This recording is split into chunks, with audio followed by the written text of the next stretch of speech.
With a warning tonight, record-breaking heat expected for multiple parts of this country, including the Four Corners area. That includes Colorado. 79 million Americans under some kind of heat alert right now, following a weekend of record-breaking temperatures from Florida to Arizona.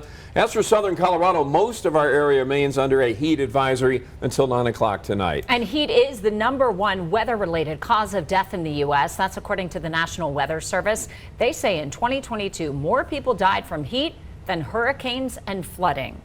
But your risk of dying from the heat can also depend on which neighborhood you live in. In Colorado Springs, for example, one area in the southeast part of the city, Allison Zimmerman, digging deeper, joins us in studio, breaking down why that is and what's being done about it. Allison? Rob and Diane, it's called the urban heat island effect. Essentially, areas with a lot of pavement and a lack of trees run hotter than others. That's the case in the southeast part of the city. And one impact of this, the life expectancy in the southeast is 16 years shorter than other neighborhoods in Colorado Springs. But the city has been working to address it. You gotta love the water. Anytime you can put water with a park, you know, it matches.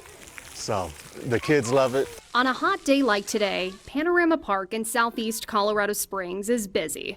Today is super hot. This hat, you know, it has the thing on the back, and it just helps keep me cool and out of the sun because there's not always shade available. And in the southeast, places with shade like the park are hard to come by.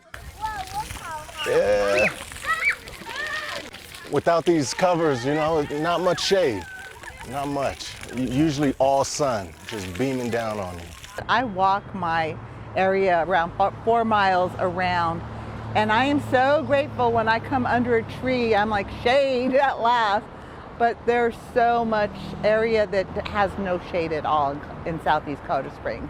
City Councilwoman Yolanda Avila was part of the push to get Panorama Park built in Southeast Springs. It opened last year. You know, when a day like today, it really brings home how the heat affects us in Southeast. A study done by Colorado College shows the southeast side runs 6 to 8 degrees hotter than other neighborhoods in the city. It's what's known as the urban heat island effect, which happens when there's a lack of trees and a lot of pavement. The issue is most pronounced in southeast Colorado Springs.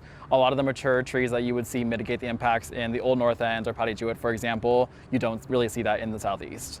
Senior planner for the city, Daniel Bessenise, says solving the issue is not something that can happen overnight, and it takes multiple partners. And so it takes really the entire attention of the city. We can look at other ways to cool down the area.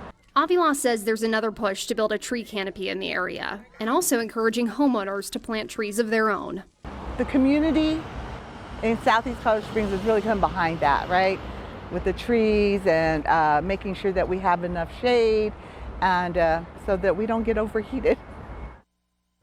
City says there was not just one specific plan to address the urban heat island effect in southeast Colorado Springs, but in the past few years, the city has laid out major plans for major neighborhoods in the city, which does include Southeast Springs. They're also in the process of gathering input from the public on additional steps moving forward, but they say it's definitely going to be a process of working with city departments and various community groups.